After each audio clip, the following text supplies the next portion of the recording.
tiêu đề ai chụp heo dạy cho bà san Quảng với non nà. Thế là tiêu đề cái heo đề cái vậy đừng heo Mẹ tôi ta cái ha một lúc hơn nà. Này thà ninh thà hôn la. ninh tuy dòng như dạy heo như ngõ cọ ngon của chăn sang hoa để chăn lim chăn phẳng phẳng Rồi. chắc khó quá Rắc cái vui.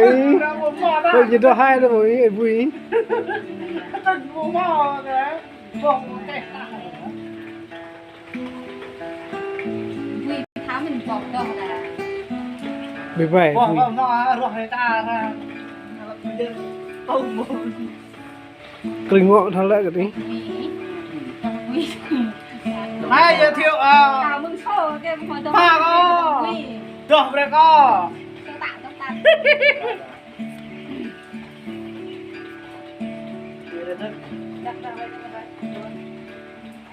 Pak nama. Đâu nè cành nè. Cái bị.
Ê, ê dạ hiểu ấy.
dòng mà lại nó về họ dòng già mừng bằng cha cha mừng qua giờ nè dòng địa lệ ya bây giờ ta dân nè dòng bố lên về sang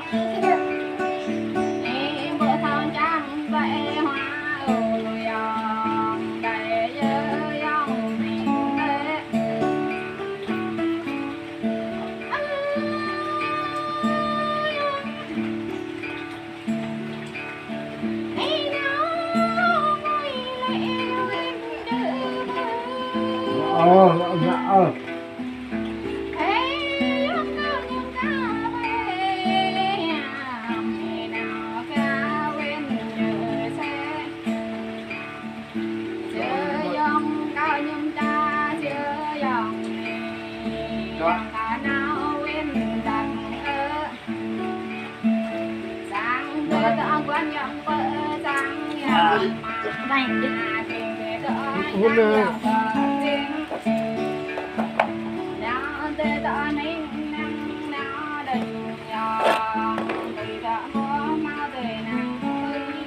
Makasih bener nih. Nanya ba